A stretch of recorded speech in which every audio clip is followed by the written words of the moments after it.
지난 시간에 우리 1절 말씀 함께 생각했습니다. 태초에 하나님이 천지를 창조하시니라.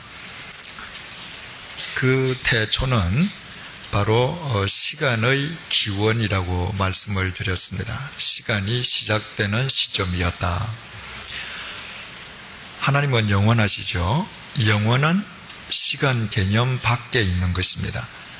그래서 하나님께는 시간이 사실 필요 없죠. 그러나 우리 인간을 포함해서 형체를 지닌 세상 만물은 시간 속에서만 존재할 수 있다고 했습니다. 우리는 시간이 없으면 존재할 수가 없습니다. 그래서 하나님께서 인간이 이 땅에 존재할 수 있게끔 시간을 만드신 바로 그 시점이 1절이 말하는 태초라고 말씀을 드렸습니다. 하나님의 영원과 하나님께서 인간을 위해서 만드신 시간의 접점이 태초라고 표현되었던 것이죠. 그런데 인간은 시간만 있어서는 또 존재하지 못한다고 그랬습니다. 인간을 포함한 만물은 반드시 공간이 있어야 된다고 그랬죠. 공간 속에서 시간을 통해서만 존재할 수 있는 것이 인간과 세상 만물이거든요. 그래서 시간을 있게 하신 하나님 아버지께서 바로 인간이 존재할 수 있도록 공간을 만드신 것이 천지다, 그렇게 말씀을 드렸습니다. 그래서 하나님께서 천지를 만드셨습니다. 그 천지는 예전부터 있던 것이 아니라 없던 것이죠. 무에서 유를 있게 하신 것이었습니다. 그런데 지금 우리가 보는 하늘, 우리가 보는 땅과 같은 천지는 하나님께서 3절 이후부터 구체적으로 만들어 가시지 않습니까?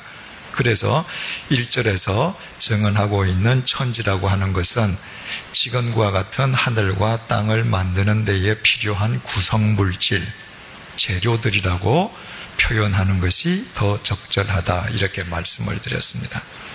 하나님께서 인간을 이 땅에 존재하게 하시기 위해서 영원 속에 시간을 시작하게 하시고 그 속에 공간을 만드셨다라고 하는 이 1절의 간단한 이 구절은 바로 그러므로 하나님은 시간 밖에 계시는 자존자이시고 초월자이시고 무에서 유를 만드신 창조자이시고 전능자이심을 우리로 하여금 깨닫게 해주는 말씀이라고 했습니다. 더욱이 하나님은 복수로 쓰여져 있는데 그 복수에 따른 만든다, 창조하시니라 동사는 3인칭 단수로 되어 있다고 그랬죠. 그래서 1장 1절 자체가 삼위일체 하나님을 우리에게 일깨워주고 있다고 말씀을 드렸습니다.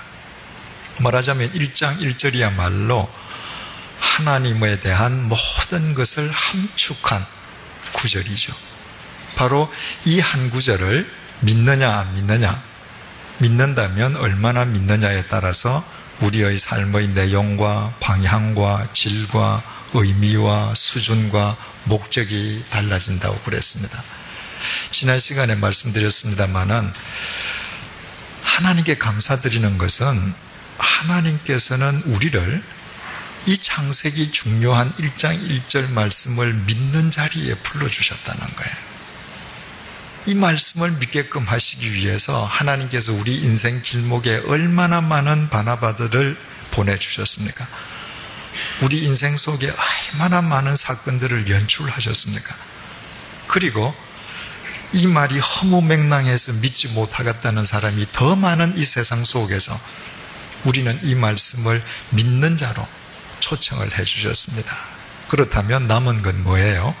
이 말씀을 얼마나 믿고 이 하나님과 얼마나 동행하느냐, 우리 삶의 태도만 남은 것이죠.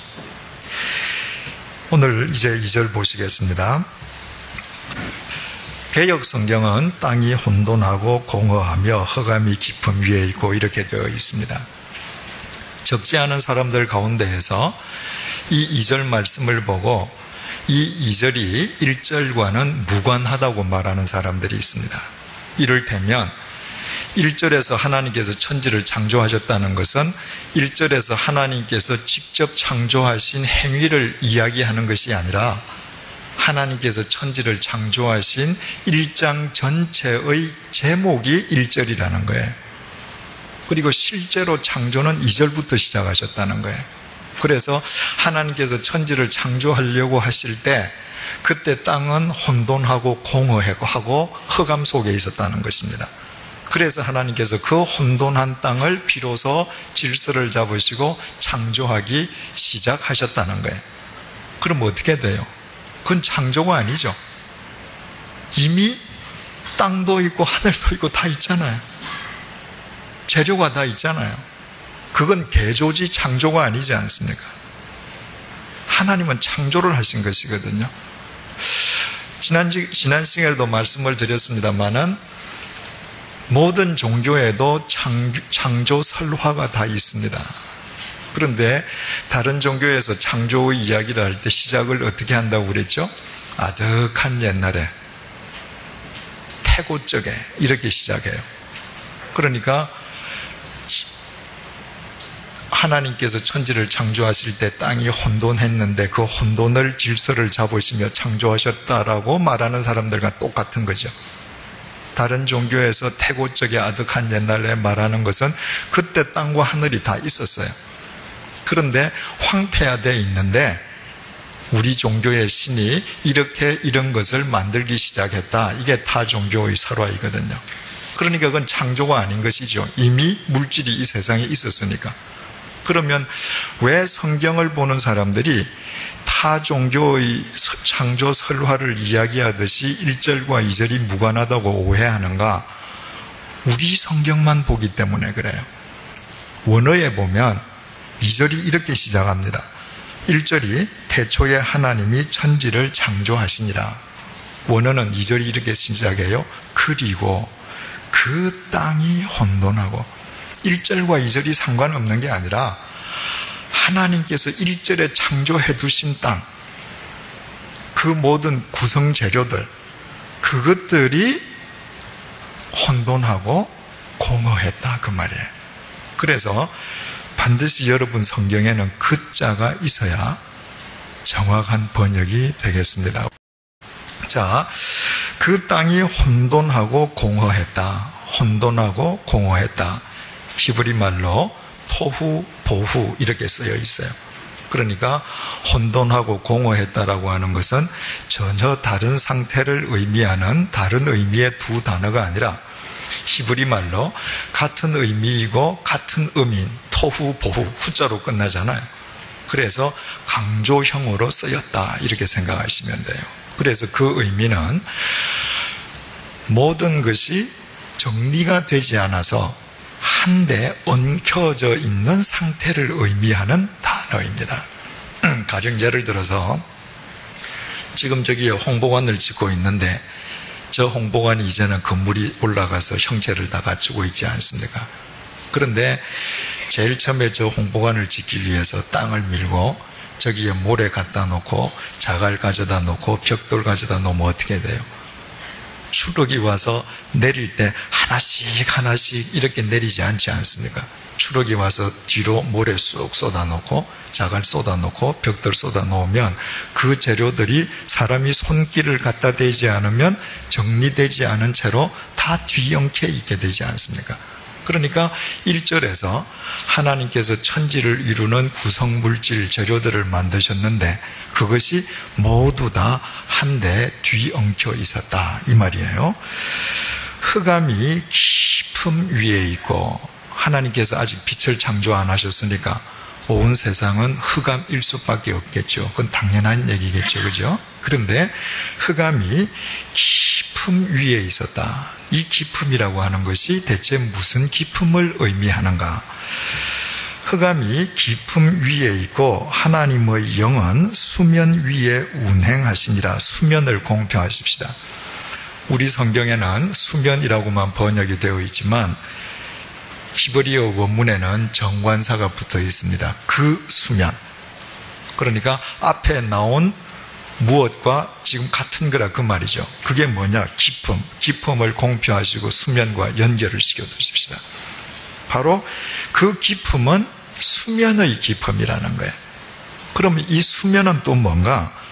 하나님께서 1절에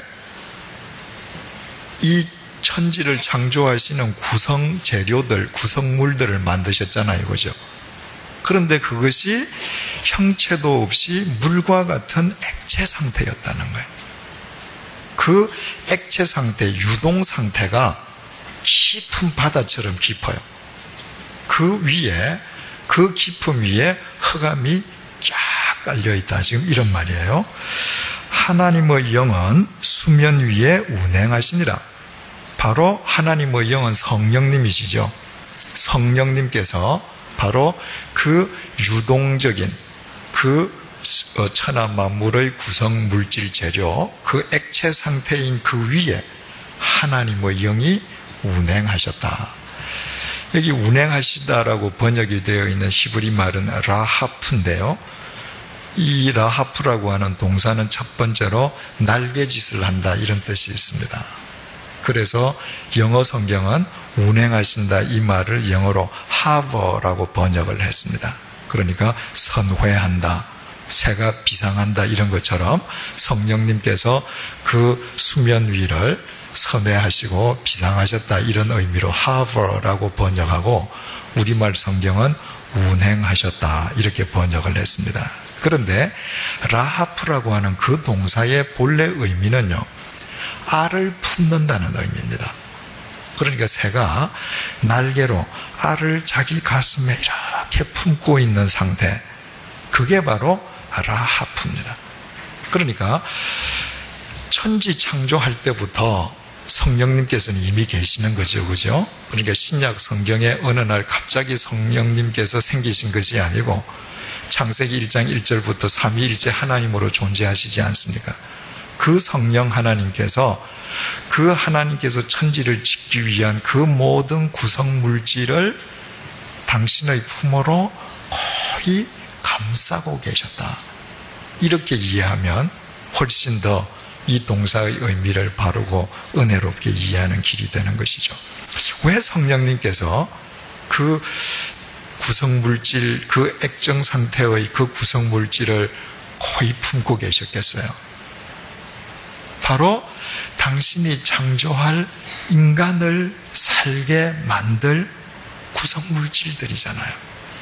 그러니까 하나님께서, 성령님께서 당신의 품으로 이 수면을 거의 품고 계신다라고 하는 것은 그 속에 창조될 우리 인간들을 향한 하나님의 깊으신 사랑을 보여주는 것과 마찬가지가 되는 것이죠. 여러분, 절대로 인간은 우주에 던져진 미아가 아닙니다. 절대로 인간은 고아처럼 어쩌다가 그냥 이 세상에 내던져진 존재들이 아닙니다. 삼위일체 하나님의 사랑 속에서, 삼위일체 하나님의 섭리하심 속에서 창조된 귀한 존재들이라는 사실을 알게 되는 것이죠. 그런데 여기에서 하나님의 영이라고 번역되어 있는 이 히브리어 단어가 참 중요하죠. 루아흐 엘로힘, 하나님의 영. 그 루아흐라고 하는 것이 영이라는 말도 되지만 숨, 호흡이라는 말도 돼요. 그래서 하나님의 영, 성령님, 하나님의 영은 누구신가? 하나님의 숨이다 이렇게 번역해도 돼요. 하나님의 호흡이다 이렇게 번역을 해도 됩니다. 제가 제 책 속에서 이 호흡과 관련되어서 쓰면서 제가 그 수영과 관련된 제 경험을 소개한 적이 있습니다. 저는 부산 출신이거든요. 그래서 여름 방학만 되면 늘 저 송도니 광안리니 해운대 가서 살지 않습니까? 그러니까 바닷가에 사는 아이들이 수영을 정식으로 배워서 합니까? 아니거든요. 그냥 바닷가에서 놀다 보면 다 수영할 줄 압니다. 저도 마찬가지였죠. 서울에 올라와서 대학을 졸업하고 직장 생활을 하면서 그때 한국에서 이제 처음 헬스클럽이라는 것이 생겼을 때 회원에 등록을 했습니다. 그리고 수영장에서 수영을 하는데 제 딴에는 수영을 굉장히 잘하는 사람이에요. 그런데 그 헬스클럽 지하에 있는 25m 실내 풀장에서 25m만 가면 저는 되돌아올 수가 없는 거예요. 숨이 가빠서. 그런데 백발 노인 한 분이 유유하게 갔다 왔다 하시는 거예요. 체력적으로 보면 20대 제가 훨씬 왕성하지 않습니까? 그런데 수영장에서 저는 맥을 못 추겠어요. 그분이 하시는 것을 보고서 제가 깨달았죠. 아, 이거 내가 수영을 못하는 거구나. 나는 할 줄 안다고 생각했는데 한 번도 제대로 배워본 적이 없어서 나는 못하는 사람이구나. 그래서 조교한테 돈을 내고 다시 처음부터 배웠습니다. 그리고 터득한 게 수영은 호흡이라는 사실을 알았습니다.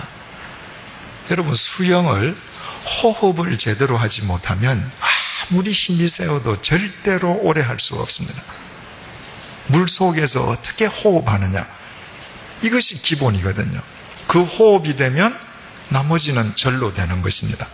그런데 그것을 깨닫고 나서 살아가면서 모든 운동이 호흡이라는 걸 알았죠. 여러분, 헬스클럽 가서 역기 드는 거, 이거 호흡이잖아요. 그 호흡 잘못하면 오히려 건강 망치죠, 그죠? 골프 치는 거 호흡이죠. 야구 선수가 방망이 휘두르는 거 딱 맞는 순간 호흡이죠. 모든 스포츠는 호흡이에요. 등산도 호흡입니다, 여러분. 평지를 계속 걷는 사람의 그 얕은 호흡으로는 저 설악산 못 올라갑니다. 높은 산을 올라가기 위해서는 호흡이 깊어져야 돼요. 독서도 호흡이더라고요. 여러분들 매일매일 읽기 쉬운 무슨 신문 기사나 무슨 주간지 기사만 읽어보십시오. 철학 서적 절대 못 읽습니다. 정말 내 인생의 자양분이 되는 깊은 의미의 책들을 보기 위해서는 독서의 호흡이 깊어져야 돼요. 찬양도 호흡입니다.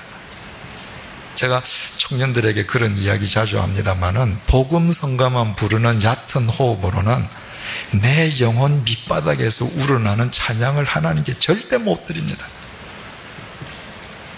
인생도 호흡이에요, 여러분. 내 인생의 경륜이 깊어진다는 것은 삶의 호흡이 깊어지는 거예요. 내가 흥분했다는 건 무슨 말입니까? 호흡이 거칠어지는 거잖아요. 내 인생의 호흡이 깊을 때에만 내 생각이 깊어지는 것이고 미래를 더 멀리 내다보고 행동할 수 있게 되는 것이죠. 예수님께서 요한복음 20장 21절 22절을 통해서 이렇게 말씀하셨습니다. 아버지께서 나를 보내신 것 같이 나도 너희를 보내노라.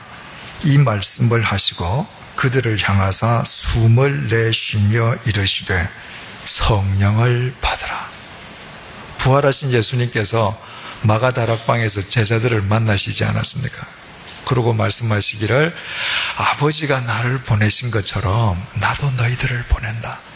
너희들 성령을 받으라. 그리고 후 하고 당신의 숨을 내뿜어 주셨어요. 여러분, 누가 성령 충만한 사람이겠습니까? 하나님의 호흡으로 살아가는 사람들이에요. 예수 그리스도의 호흡으로 살아가는 사람들입니다. 우리가 말씀과 기도를 통해서 경건 훈련을 갖는다는 게 뭐겠습니까? 남보다 성경 한 구절 더 외우고 암송하는 거 그걸까요? 아니죠. 하나님의 그 진리의 호흡으로 우리가 살아간다면, 예수 그리스도의 호흡으로 살아간다면 내 발 앞에서 일어나는 사건들, 일들 때문에 이리저리 좌지우지 당하는, 흔들리는 사람이 아니라 어떤 경우에도 흔들림 없는 초지일관한 사람으로 살아갈 수 있는 것이죠. 3절 하나님이 이르시되 말씀하셨다는 거죠. 하나님이 이르시되 빛이 있으라 하시니 빛이 있었고 빛이 있어라 하시니 빛이 있었고 이 말을 원문을 그대로 번역하면요. 빛이 있으라고 하셨다. 그리고 빛이 있었다. 굉장히 짧은 문장이에요. 그러나 짧은 만큼 하나님 말씀의 절대적인 권위와 절대적인 능력이 우리를 압도하는 문장이에요. 빛이 있으라고 하셨다. 그리고 빛이 있었다. 하나님이 말씀하심으로 말씀하신 대로 이루어졌다는 거예요. 하나님께서 제일 첫째 날 창조하신 것이 빛입니다. 이 빛은 저 하늘에 떠 있는 태양빛이 아니죠. 저 태양은 14절에 네 번째 날 만들어지거든요. 그러니까 태양, 하늘에 떠 있는 태양과 같은 발광체 빛이 아닙니다. 그 태양을 지으시기 전에 하나님께서 빛을 먼저 지으셨단 말이죠. 그럼 이것은 대체 어떤 빛이겠습니까? 하나님께서 이 빛을 당신의 말씀으로 먼저 지으시지 않았습니까? 말씀의 빛이요, 진리의 빛이요, 생명의 빛이라는 사실을 알게 됩니다. 여러분, 아무리 우리 집에 거울이 있어도 빛이 없으면 그 거울은 쓸모가 없잖아요. 빛이 있어야 만물의 실체가 드러납니다. 빛이 있어야 모든 무질서가 비로소 질서를 잡게 됩니다. 모든 것이 공허하고 혼돈한 상태에 있던 그 카오스가 하나님께서 먼저 빛을 만드심에 코스모스, 질서를 찾게 되는 것이죠. 우리가 말씀을 추구한다고 하는 것은 바로 이 말씀의 빛 앞에 서는 것을 의미합니다. 그 빛 앞에서만 우리의 실체가 드러나 보이고 그 말씀의 빛에 의해서 우리가 바르게 가다듬어지기 때문에 그렇죠. 사울이 다마스쿠스를 가다가 예수님을 보지 않습니까? 그런데 빛으로 예수님을 제일 먼저 만났거든요. 나중에 그가 사도행전 26장에서 아그리빠 왕 앞에서 간증을 합니다. 그런데 이렇게 말을 해요. 사도행전 26장 13절입니다. 정오가 되어 길에서 보니 하늘로부터 해보다 더 밝은 빛이 나와 내 동행들을 둘러 비추는지라. 사도 바울이 그 빛을 볼 때가 낮 12시였다는 거예요. 낮 12시면 태양이 가장 빛날 때 아닙니까? 그런데 내가 본 그 빛을 보니까 태양이 어둡더라는 거예요. 태양보다 더 밝은 빛이 나를 사로잡았다는 것입니다. 그 말씀의 빛을 보므로 카오스 속에 있던 사울이 코스모스를 이루며 사도 바울로 변해가는 거 아니겠습니까? 그래서 시편 기자가 시편 119편 105절에서 이렇게 증언했죠. 주의 말씀은 내 발의 등이요 내 길의 빛이니이다. 말씀이 내 길의 빛이에요. 왜? 이 말씀만이 내가 가야 될 길과 가지 말아야 될 길을 밝히 비추어 주기 때문인 것이죠. 바로 그 말씀으로 창조하신 빛이었습니다. 빛이 있으라 하심에 빛이 있었고 4절 그 빛이 하나님 보시기에 좋았더라. 이제 계속 하나님께서 첫째 날, 둘째 날 창조해 가시면서 계속 하나님 보시기에 좋았다 이렇게 하나님께서 말씀하고 계시지 않습니까?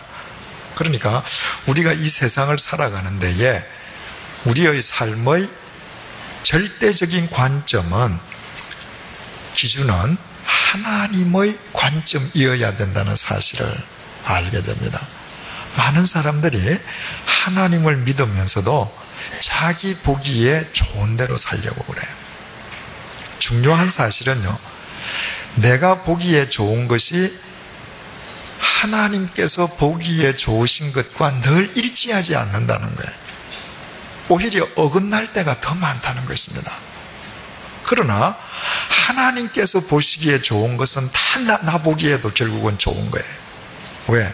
하나님께서 보시기에 좋은 것이 절대 선이요 절대 진리이기 때문인 것이죠. 그래서 우리가 말씀을 보면서도 늘 어떻게 행할 때 내게 뭐가 유리하고 내게 어떤 것이 더 좋게 보이느냐가 아니라 하나님 보시기에 어떤 것이 좋은가, 궁극적인 훈련의 목적이 거기에 있음을 우리는 깨닫게 됩니다. 4절, 그 빛이 하나님 보시기에 좋았더라. 하나님이 빛과 어둠을 나누사. 하나님께서 빛을 만드시고 빛과 어둠을 나누셨습니다. 그러니까 이 어둠도 하늘에 태양이 없음으로 인한 어둠이 아니죠. 그죠? 처음부터 있던 어둠에 하나님께 빛을 주셨으니까 그 처음에 만드신 말씀의 빛이 임하지 않는 것을 하나님께서는 지금 어둠이라고 말씀을 하십니다. 5절, 하나님이 빛을 낮이라 부르시고 어둠을 밤이라 부르시니라. 하나님께서 빛을 낮이라고 이름을 지으셨습니다. 또 어둠을 밤이라고 이름을 지으셨어요. 뒤에 가다 보면 하나님께서 묻을 땅이라 부르시고 물을 바다라 부르셨다. 계속 하나님께서 당신이 지으신 것을 이름을 붙여 가시죠. 여러분, 누가 무엇에 대해서 이름을 짓는다고 하는 것은 무엇을 의미합니까? 그 사람이 그 대상을 만들었다는 거예요. 자기가 이름 짓는 그 대상은 절대적으로 자신의 컨트롤 속에 있다는 것을 공포하는 겁니다. 이번에 현대자동차가 미국 시장을 겨냥해서 새로운 신차를 만들어서 출시했답니다. 그리고 그 자동차의 이름이 제네시스 창세기라고 신문에 보도가 되었습니다. 여러분, 현대자동차가 만드는 자동차의 이름을 GM 대우가 지을 수 있습니까? 안 됩니다. 포드가 그 자동차 이름 지을 수 있나요? 안 돼요. 현대가 만든 자동차는 현대만 이름을 지을 수 있습니다. 왜? 그 자동차를 만든 사람이거든요. 그 자동차가 고장났을 때 고칠 수 있는 사람은 바로 현대예요. 그 자동차에 필요한 부품도 GM이 만드는 게 아니라 현대가 만드는 거예요. 그 자동차는 철저하게 현대의 지배력과 영향력 속에 있습니다. 그래서 현대가 이름 붙이는 것입니다. 하나님께서 사람을 만드시고도 사람이다 이름을 지으셔요.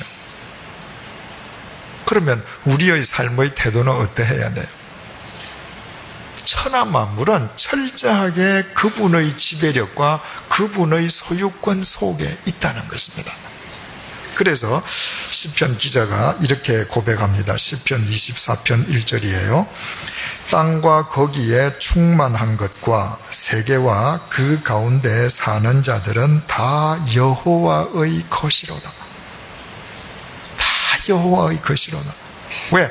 다 그분이 지으시고 그분이 명명하신 분이시기 때문에. 여러분, 지혜가 무엇이겠어요? 이것을 아는 것이 지혜입니다. 인간의 행복은 여기에서부터 시작됩니다. 그분이 나를 지으신 분이시고 그분이 나의 소유주이시고 그분이 나의 지배자이심에 승복하는 데서부터 우리의 행복은 시작되는 것입니다. 또 5절, 하나님이 빛을 낮이라 부르시고 어둠을 밤이라 부르시니라. 그러니까 여기에 낮과 밤은 저 태양으로 인한 낮과 밤과 다른 낮과 밤이죠. 그죠? 아직 태양이 안 만들어졌으니까. 그런데 주님께서는 말씀의 빛, 생명의 빛, 진리의 빛을 창조하시고 그 빛이 임하지 않는 것을 밤이라 칭하시고 그 빛이 임할 때를 낮이라 칭하셨다. 그러면 우리가 깨달을 수 있는 게 뭐겠어요? 우리가 이 세상을 살아가는데 우리에게 있어서 진정한 영적 낮은 태양이 있을 동안이 아니라는 것입니다. 우리가 이 말씀의 빛 가운데에 거하지 아니하면 우리가 비록 낮 태양 속에 있어도 우리는 칠흑 같은 암흑 속에 사는 사람입니다. 반대로 우리가 이 말씀의 빛 속에서만 거한다면 우리가 밤이 되어서 태양이 없는 캄캄한 밤을 다녀도 우리는 대낮 속을 다니는 사람과 똑같습니다. 왜냐하면 우리의 삶을 인도하는 빛은 저 태양빛이 아니라 바로 이 말씀의 빛이기 때문입니다. 그래서 예수님께서 요한복음 12장 46절에서 이렇게 말씀하셨죠. 나는 빛으로 세상에 왔나니 무릇 나를 믿는 자로 어둠에 거하지 않게 하려 함이로라. 그러니까 나를 믿는 자로 어둠에 거하지 않게 하려 함이로라. 로고스 말씀이신 예수 그리스도 안에 있지 아니하면 그 사람은 일평생 어둠 속에서 사는 사람이라는 것입니다. 여러분, 나이가 들어가면 눈이 어두워지지 않습니까? 나이가 들어가면 돋보기도 써야 되고요. 시야도 줄어들어요. 밤이 되면 어두워지는 거고요. 그러나 우리가 진리의 말씀 속에 있으면 우리는 일평생을 빛 속에서 영적 대낮 속에서 살게 되는 것입니다. 내가 말씀 속에 살면서 나이가 들어서 내 시력이 어두워진 만큼 우리는 그 빛 속에 더 밝히 거하는 사람이 되어 있는 것이죠. 5절 하나님이 빛을 낮이라 부르시고 어둠을 밤이라 부르시니라. 저녁이 되고 아침이 되니 이는 첫째 날이니라. 여기 저녁 아침도 해가 네 번째 날에 만들어졌으니까 해와 관련된 저녁 아침과는 다르다고 우리가 생각할 수 있죠. 그죠? 그런데 하나님께서 창세기 1장 1절에 태초에 이미 시간의 기원을 있게 하시지 않았습니까? 시간이 있게 하셨단 말이죠. 그러니까 태양은 네 번째 날에 만드셨다 할지라도 시간은 있으므로 태양이 졌다 떠오르는 것과 같은 길이만큼의 하루는 있을 수 있는 것이죠. 그래서 그 하루를 이런 식으로 표현했다고 이해하면 되겠습니다. 6절, 이제 두 번째 날입니다. 6절, 하나님이 이르시되, 하나님께서 또 말씀하십니다. 물 가운데에 궁창이 있어 물과 물로 나뉘라 하시고, 여기에 물자 앞에도 원어에 보면 정관사 그 물이 붙어 있습니다. 그러면 그 물이 무슨 물인가? 2절 보니까 그 땅이 혼돈하고 공허하며 흑암이 깊음 위에 있고 하나님의 영은 수면 위에 수면, 바로 그 액체 상태인 그 수면, 그 단어를 의미하는 정관사 그 물이다, 이렇게 생각하면 되겠죠. 그 물 가운데에 궁창이 있어서 물과 물로 나뉘어라. 물 속에 궁창을 만드셨다는 거예요. 그래서 물이 나누어지게 해라. 7절, 하나님이 궁창을 만드사 궁창 아래의 물과 궁창 위의 물로 나뉘게 하시니 그대로 되니라. 물 속에 궁창을 만들어서 궁창 위의 물, 궁창 아래의 물로 나뉘게 하셨다는 거예요. 이 궁창이 도대체 뭔가? 8절, 하나님이 궁창을 하늘이라 부르시니라. 저녁이 되고 아침이 되니 이는 둘째 날이니라. 하나님께서 그 액정 상태의 구성물들 가운데에 물 속에다가 하늘을 만드시고 그 물을 하늘 위에 있는 물과 하늘 아래에 있는 물로 구분하셨다는 것입니다. 그러면 우리는 이렇게 생각할 수 있잖아요. 이 창세기를 쓴 모세가 하도 옛날 사람이니까 이게 뭔가 이게 전혀 지식이 없어서 이거 뚱딴지 같은 소리 했다. 하늘 위에 무슨 물이 있을 수 있느냐. 그런데 여러분, 하나님께서 천지를 창조하실 때 저 하늘 대기권 밖은 물로 뒤덮여 있었다는 겁니다. 그래서 이제 앞으로 우리가 계속 배워나가겠습니다만은 창세기에 사람들이 수백 년씩 살지 않습니까? 저 대기권 위가 물로 감싸져 있을 때 우주에서 오는 모든 유해한 파장과 몸에 나쁜 것을 다 차단하는 보호벽이 될 때, 그리고 이 땅이 적당한 온실 효과를 낼 때 사람이 수백 년 살 수 있다는 거예요. 그 하나님께서 태초에 만드실 때는 그렇게 만드셨다는 거예요. 그리고 창세기 7장에 보면 이제 노아의 홍수가 시작이 되지 않습니까? 그런데 7장 11절에서 12절이 이렇게 증거해요. 하늘의 창문들이 열려 40주야를 비가 땅에 쏟아졌더라. 홍수가 시작되기 시작했는데 하늘에 창문들이 열렸다. 그럼 이것도 모세가 그때 지식이 모자라서 비가 많이 오는 것을 하늘에 창이 있다라고 생각했구나. 그게 아니라 노아의 홍수 때에 쏟아진 물은 구름에서 떨어진 비가 아니라 대기권 위에 있던 물이 그때 40일 동안 땅에 쏟아졌단 말이죠. 그래서 홍수가 끝남과 동시에 인간의 수명이 줄어들기 시작합니다. 말하자면 대기권 밖에 인간들을 지켜주는 그 물의 장벽이 사라진과 동시에 인간들이 직사광선에 노출되기 시작하면서부터 계속 인간의 수명은 줄어들어요. 그래서 성경에서 나중에 오래 산 사람은 120살 정도 사는 사람, 지금도 기네스북에서 오래 사는 사람은 120년 전 정도예요. 여러분, 이런 것은 뭘 우리에게 일깨워주고 있습니까? 창세기 1장에 있는 이 내용들은 절대로 허무맹랑한 설화거나 전설이 아니라는 거예요.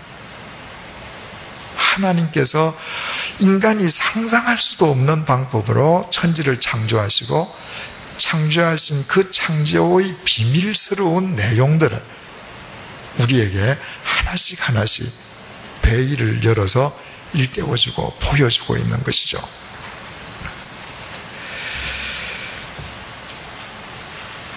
(9절입니다) 이제 셋째 날이 되었습니다. 하나님이 이르시되 또 말씀하셨어요. 천하의 물이 한 곳으로 모이고 묻이 드러나라 하시니 그대로 되리라. 자, 대기권 위에, 하늘 위에 물이 있지 않습니까? 그 지금 하늘 밑에 있는 물들, 그 모든 물들은 한 곳으로 모여라. 그리고 묻이, 땅이 드러나라 라고 또 명령을 하셨어요. 10절, 하나님이 묻을 땅이라 부르시고 모인 물을 바다라 부르시니 하나님이 보시기에 좋았더라. 하나님께서 드러난 묻은 땅이라 하라 이름을 지어주셨습니다.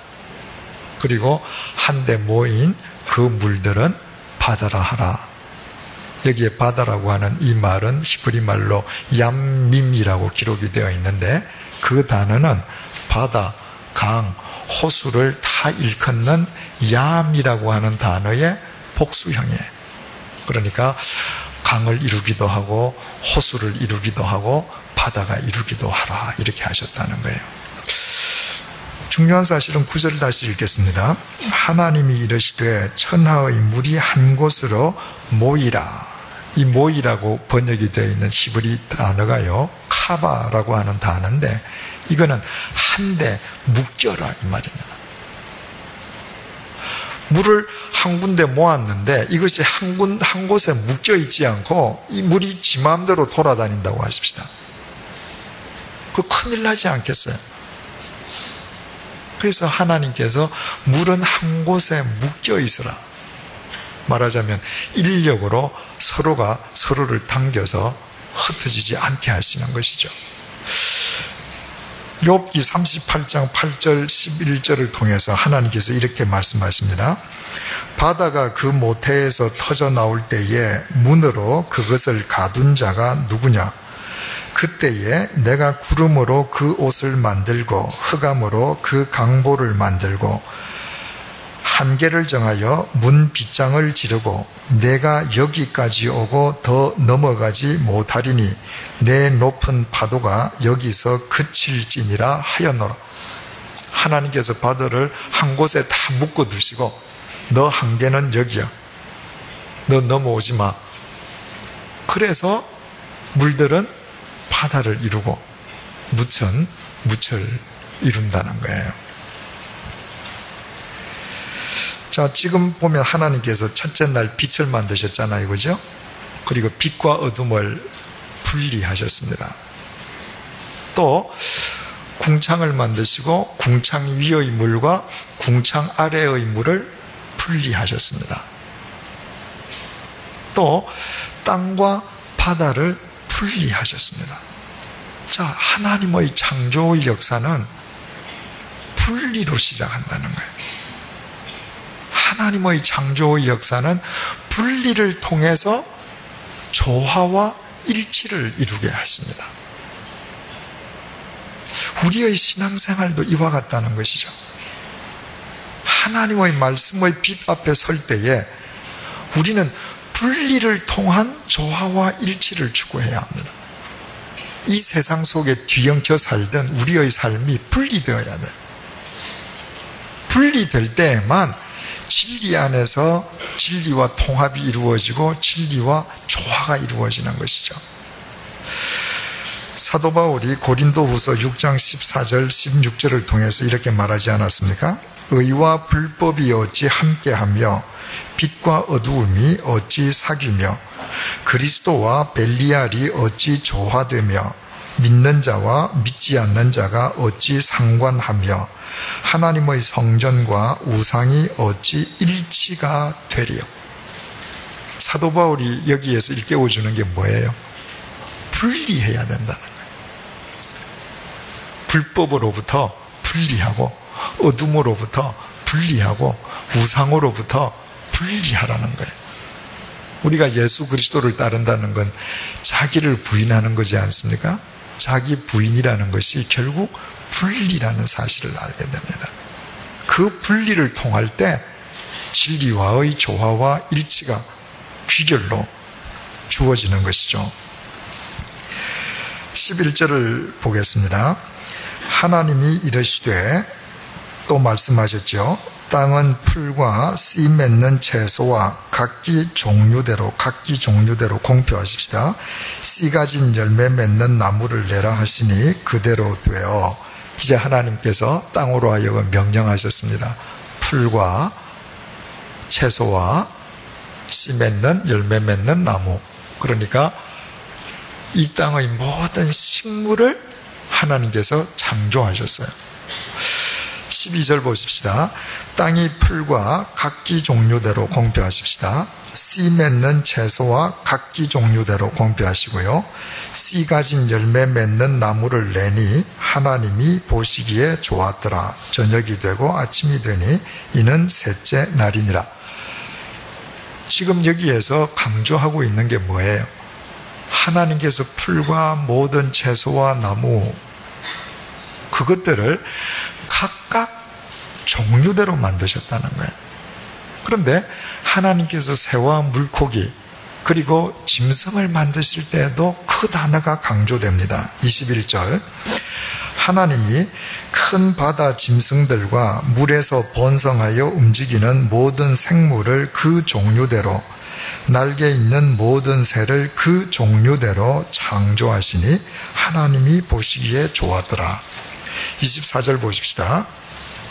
하나님이 이르시되 땅은 생물을 그 종류대로 내되 가축과 기는 것과 땅의 짐승을 종류대로 내라 하시니 그대로 되니라. 25절 하나님이 땅의 짐승을 그 종류대로, 가축을 그 종류대로, 땅에 기는 모든 것을 그 종류대로 만드시니, 하나님께서 각각의 종을 만드셨다는 것을 이렇게 강조하고 있습니다.